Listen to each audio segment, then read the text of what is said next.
সত্যজিৎ রায়ের রচিত ফেলুদার অ্যাডভেঞ্চারে নয়ন রহস্য গল্প অবলম্বনে সন্দীপ রায় পরিচালিত এবং ইন্দ্রনীল সেনগুপ্ত অভিনীত নয়ন রহস্য ছবি ট্রেলার রিলিজ করা হয়েছে। ট্রেলারে দেখা যাচ্ছে একটা বাচ্চা নয়ন। তার অদ্ভুত এক ট্যালেন্ট আছে, সেই কারণেই তার সাথে ঘটতে চলেছে এক ঘটনা। সেটা আটকাতে এবং সমস্যার জট খুলতে ডাকা হচ্ছে ফেলুদাকে। দেখুন, বাঙালি মানেই যে কেউ ফেলুদা ব্যোমকেশকে পড়ে বড় হয়েছে। নয়ন রহস্যের গল্প তারাও জানে, কিন্তু ওয়েস্টার্ন কালচারে বড় হয়ে ওঠা আজকালকার লোকেদের পয়েরো কিংবা শার্লক ফ্যানেরা যারা গল্পটি পড়েনি তাদের কিছু স্পয়েল না করার জন্যেই আর বিস্তারিত এগোলাম না। ছবিতে ফেলুদার চরিত্রে ইন্দ্রনীল সেনগুপ্ত, তোপসে চরিত্রে আজুস দাস, জটায়ু চরিত্রে অভিজিৎ গুহ, নয়ন চরিত্রে অভিনব বড়ুয়া। এছাড়াও অন্যান্য চরিত্রে রয়েছেন মোহন আগাশে, সুপ্রিজ দত্ত, বিশ্বজিৎ চক্রবর্তী, রাজেশ শর্মা, ভারত কল, পূর্ণ দর্শন গুপ্ত, দেবনাথ চ্যাটার্জি, শুভ্রজিৎ দত্ত, আত্মদ্বীপ ঘোষ। দেখুন, ফেলুদার আবিষ্কারক নিজে যখন সৌমিত্র চট্টোপাধ্যায়কে ফেলুদা হিসাবে তৈরি করেছেন তখন সেই সিদ্ধান্তে কিছু বক্তব্য করাই যায় না।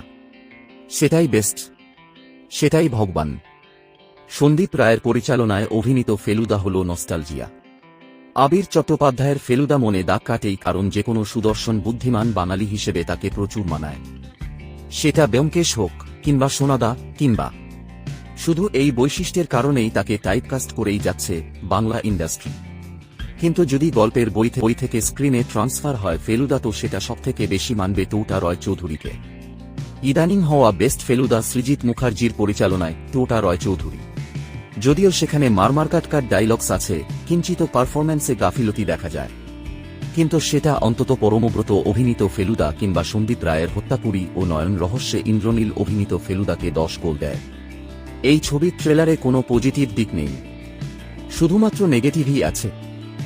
প্রথমত পারফরম্যান্স।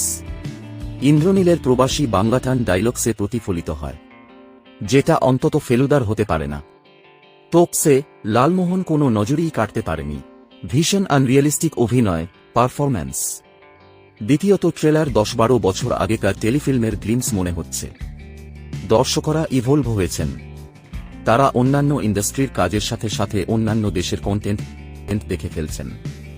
সেখানে দাঁড়িয়ে এত ফ্ল্যাট একটা ট্রেলার, কোনো হাই লো মোমেন্টসই নেই, ফলে দর্শক কোনো থ্রিল ফিলিংই পায় না। হত্যাপুরী দেখে বলাই যায় ছবিটির বাজে মানের সতর্কবার্তা ট্রেলারটাই বলে দিচ্ছে। তৃতীয়ত লিপসিংয়ে গন্ডগোল আছে, 610 শোনা যাচ্ছে, হয়তো বলছে 20। চতুর্থ মেকআপ। অবাস্তব মেকআপের জন্য ছবিটাও অবাস্তব মনে হয়।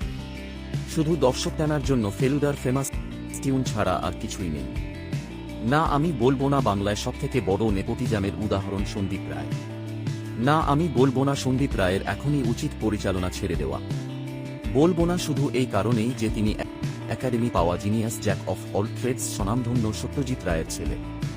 সত্যজিৎ রায়ের প্রতি বেসিক একটা সম্মান কাজ করে, তো সেই বেড়াজালের জন্যই বলবো না। ফেলুদা তাহলে এইবার ফেল করবে কন্টেন্ট হিসাবে অবশ্যই, কিন্তু বক্স অফিস কালেকশন হিসাবে কিনা সেটা তো দেখার ব্যাপার। দেখুন, গরমের ছুটি সামনে বা বিপক্ষে কোনো বড় ছবির অনুপস্থিতিতে ছবিটি রিলিজ হচ্ছে। পারিবারিক দর্শকরা যাবেন এবং এটা একটা বড় কালেকশনও করতে পারে। সেটা যে কোনো গোয়েন্দা ওরিয়েন্টেড ছবির কালেকশন দেখলেই আপনি বুঝে যাবেন। কিন্তু এটা কি আদেও একটা ভালো কন্টেন্ট হতে চলেছে? আমি তা এক্সপেক্টই করছি না। তবে আনএক্সপেক্টেডলি এটা ভালো কন্টেন্ট হিসাবে দাঁড়াতেও পারে, সেটা তো ছবিটা দেখলেই বোঝা যাবে। তবে তার চান্স খুব কম। আপনারা ট্রেলারটা দেখেছেন, আপনাদের কেমন লাগলো? আপনার মতামত জানান কমেন্ট করে। লাইক, শেয়ার, সাবস্ক্রাইব করুন